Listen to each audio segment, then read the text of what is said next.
So let's talk about the teacher's toolkit. We're going to dive into the essential aids and materials that can take language learning from this passive, kind of boring chore into a really active and engaging adventure. We're going to explore how the right tools can make all the difference, between just memorizing words and actually mastering a whole new language. Let's get right into it. Here's what's on the docket today. First, we'll tackle the passive learning problem, why it happens and what it is. Then, we'll unpack the two key parts of the solution, aids versus materials. We'll look at some real examples of each, and then we'll wrap it all up by talking about why this whole toolkit is so crucial for any effective classroom. All right, first up, let's get into a challenge that I'm pretty sure many of us have faced, either as students or as teachers, and that's the passive learning problem. It's something that happens in classrooms all over the world. Does this sound at all familiar? You spend years in a classroom, you memorize endless vocabulary lists, you're conjugating verbs in your sleep, and then a few years down the line, you can barely order a coffee. If that's you, you are not alone. And believe me, there's a really good reason for it. Okay, so here's the absolute heart of the issue. If learning is just about listening to a teacher talk and cramming facts for a test, students are just spectators. They're on the sidelines. But to really, truly master a language, you have to be an active participant. You've got to hear it, speak it, read it, and kind of live it. And that is where the right tools come into play. So how do we get students off the sidelines and into the game? Well, the answer is in a teacher's toolkit, which really breaks down into two distinct but equally important categories, teaching aids and teaching materials. And trust me, understanding the difference between them is key. Let's break this down with a really simple analogy. Think of teaching aids as the hardware, right? These are the physical devices like projectors or whiteboards or computers that a teacher uses to present information. And then you have the teaching materials, which are like the software. This is the actual content, the textbooks, the videos, the flashcards that the students interact with. One's the machine, the other is the program running on it. Simple as that. So let's start with that first category. Let's take a closer look at the hardware of the classroom. The teaching aids. These are really the instruments that bring a lesson to life. The simplest and a lot of times the most effective aids are the non-mechanical ones. We're talking about the classic hands-on tools that you don't need to plug in.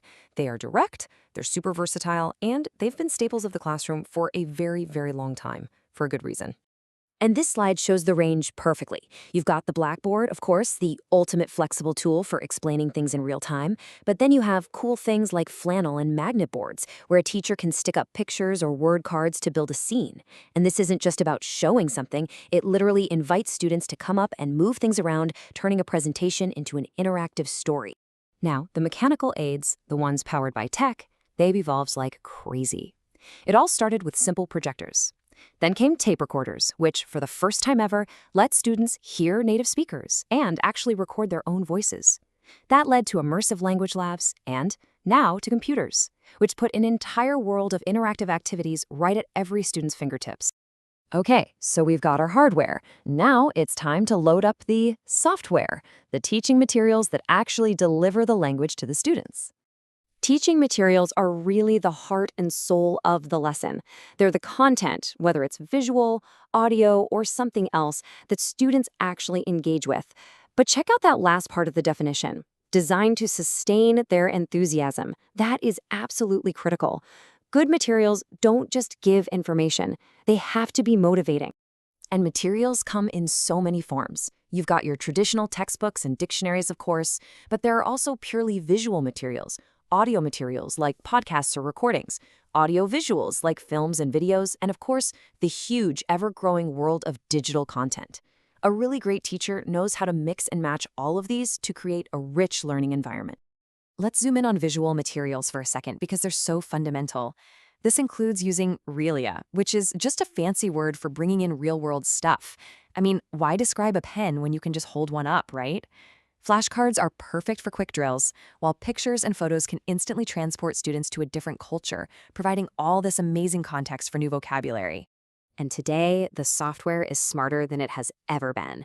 Digital materials can give you instant feedback on your pronunciation, they can adapt exercises to your personal weak spots, and they can even connect you with native speakers across the globe for real-time conversation. I mean, this just takes active learning to a whole new level.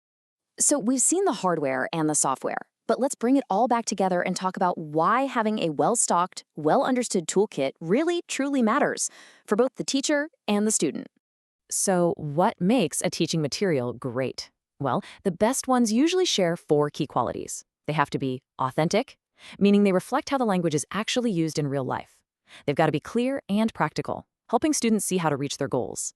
And of course, they have to be appropriate for the learner's age and skill level. When you find a tool that checks all these boxes, learning just becomes so much more efficient and meaningful. I think this quote from Ace Spicer just perfectly captures the whole spirit of the toolkit. These aids and materials, they aren't meant to replace the teacher, not at all. Their job is to empower the teacher, to help them create lessons that are more effective, more interesting, and that make the best use of everyone's time. They're basically amplifiers for great teaching. And all of this leaves us with a really fascinating question to think about. With all the crazy advancements in AI, virtual reality, and just global connectivity, the tools available to teachers are constantly changing. So, what do you think the next revolutionary item in the teacher's toolkit is going to be? Thanks for joining me.